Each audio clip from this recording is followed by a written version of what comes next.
Caríssimos irmãos e irmãs, tanto no Evangelho de hoje, como na primeira leitura, nós vemos este exemplo de desapego da própria vida.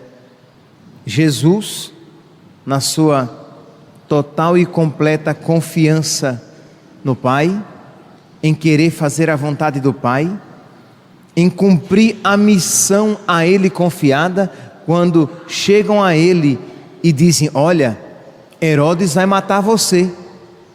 E qual é a atitude de nosso Senhor? É o quê? Eu tenho que cumprir a minha missão e eu vou cumpri-la, independentemente dos sentimentos de Herodes a meu respeito. Diz aqui: eu expulso demônios e faço curas hoje e amanhã, e no terceiro dia terminarei o meu trabalho. Entretanto, é preciso que eu caminhe hoje, amanhã e depois de amanhã, porque não convém que um profeta morra fora de Jerusalém. Essa atitude tranquila e desapegada de si é uma das condições para aqueles que querem segui-lo. Jesus mesmo disse: quem quiser me seguir, se desapegue de si mesmo.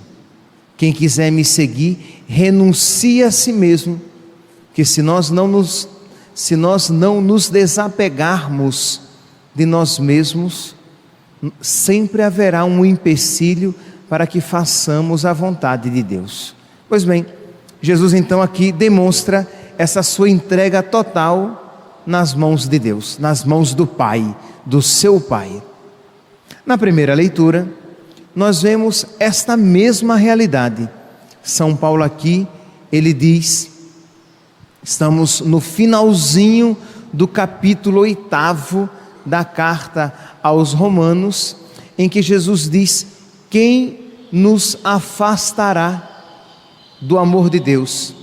Romanos 8, versículo 35.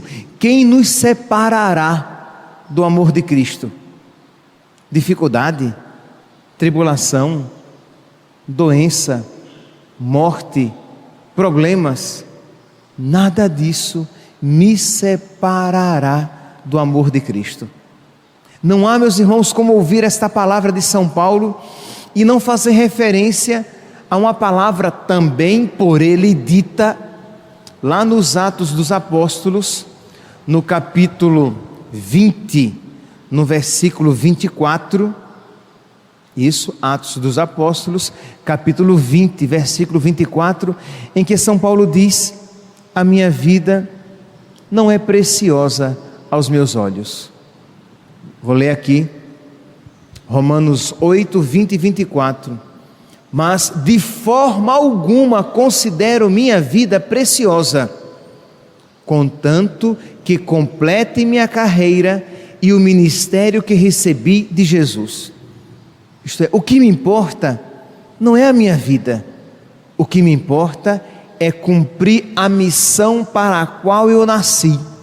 O que me importa não é a minha vida, mas é fazer a vontade do meu Deus, diz São Paulo. E nós poderíamos colocar esta mesma palavra nos lábios de nosso Senhor Jesus Cristo, dizendo: o que me importa não é fazer a minha vontade, mas a vontade daquele que me enviou. Por isso, a minha vida não é preciosa aos meus olhos. Meus irmãos, são palavras bonitas de se ouvir, mas que são humanamente impossíveis de serem ditas de verdade, simplesmente pelas nossas próprias forças. É uma realidade que nós precisamos suplicar a cada dia a Deus, que Ele coloque no nosso coração os seus sentimentos, que Ele coloque no nosso peito o seu coração, que Ele mude a nossa alma, para que o desejo que ardia no coração dos santos arda também em nós. Isso é próprio dos santos. Santo Inácio de Loyola, que dizia o quê? Tudo para a maior glória de Deus. Tudo deveria ser para engrandecer a Deus. Ora, quem tem isto como lema, pode dizer: quem me separará do amor de Cristo? Eu vou abandonar Cristo diante da dificuldade? Não, nunca, jamais. Eu vou abandonar Cristo diante da perseguição? Não, nunca, jamais. Eu vou abandonar Cristo quando eu me sentir por Ele abandonado? Não, nunca, jamais. Mesmo que eu me sinta abandonado, eu sei que não o sou. Por isso, nada me separará do amor de Cristo. Santa Teresinha do Menino Jesus, refletindo sobre esta realidade de não se pertencer a si mesma, de se entregar totalmente a Deus e de ser totalmente de Deus, ela dizia assim, que se Jesus quisesse ser servido por ela, com os sofrimentos dela, ela aceitava. Ela queria, porque o que ela queria era a vontade de Deus. Então ela às vezes usava uma expressão para falar de si mesma como bolinha. Isto é, uma criança que brinca com uma bolinha. Então quando quer brincar com a bolinha, a criança brinca. Quando a criança não quer brincar com a bolinha, ela joga a bolinha lá no canto e pronto. Então ela, com a sua linguagem própria, dizia assim, que ela queria ser uma bolinha nas mãos de Nosso Senhor. Quando Ele quisesse brincar com ela, Ele brincasse. Quando Ele quisesse jogá-la no canto, que Ele a jogasse.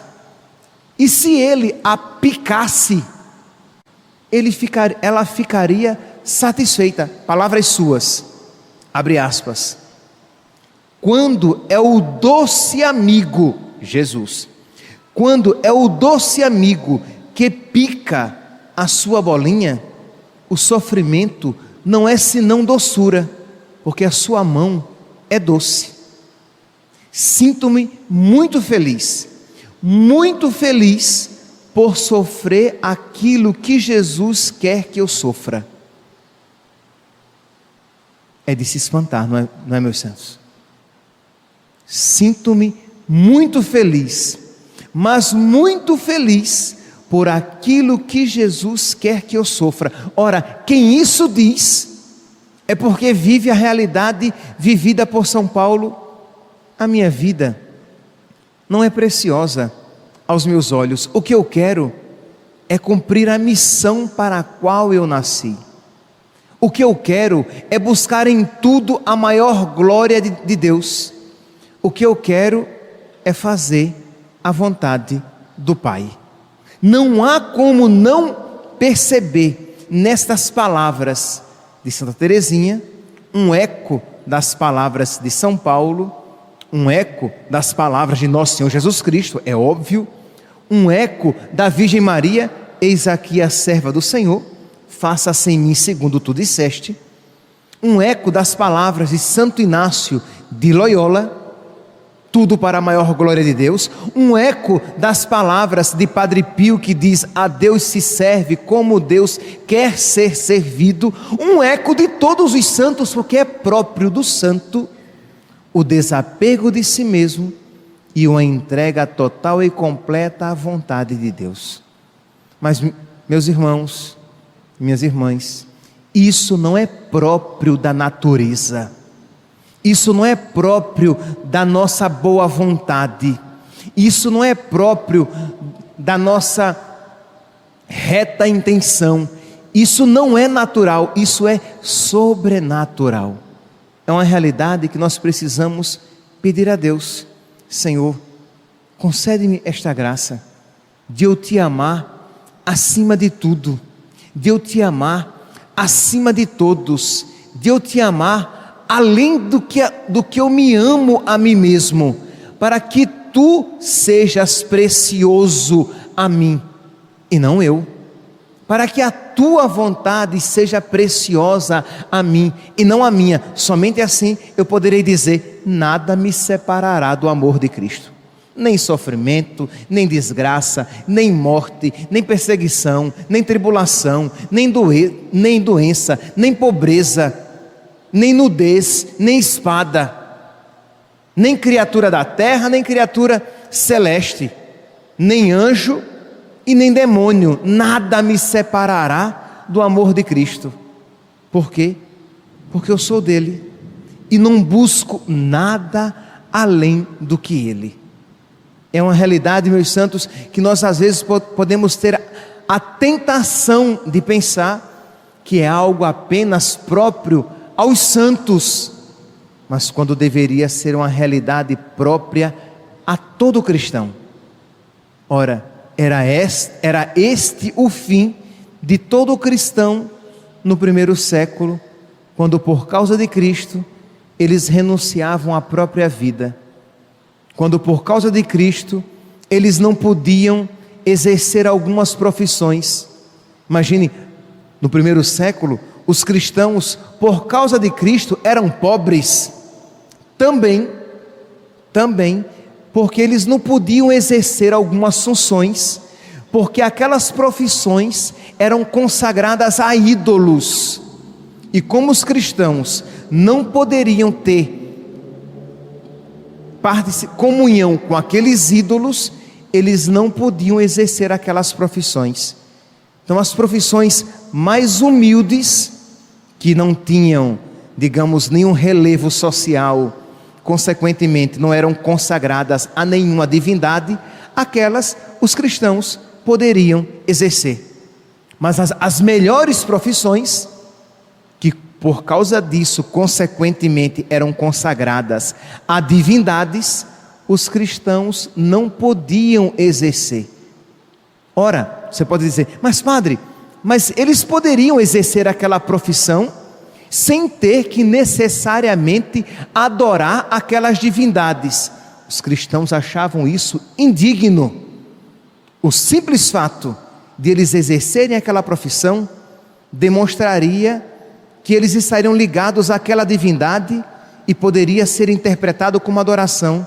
O cristão preferia a morte a qualquer conluio, a qualquer aproximação com aquelas realidades. Eles seriam pobres, eles perderiam tudo, mas eles não perderiam Cristo. Meus irmãos, hoje, ouvindo esta palavra, ouvindo e vendo o exemplo dos santos, peçamos a nosso Senhor, na simplicidade do nosso coração, na simplicidade das nossas preces aqui, nesta manhã chuvosa, peçamos ao nosso Senhor que nos conceda a graça de amá-lo de verdade, de amá-lo de todo o coração, de amá-lo mais do que toda e qualquer coisa, de amá-lo mais do que nós nos amamos a nós mesmos, para que assim, e somente assim, possamos dizer como São Paulo: quem nos separará do amor de Cristo? Tribulação, angústia, perseguição, fome, nudez, perigo, espada? Nada disso nos separará no amor de Cristo, do amor de Deus manifestado em Cristo Jesus. Louvado seja nosso Senhor Jesus Cristo.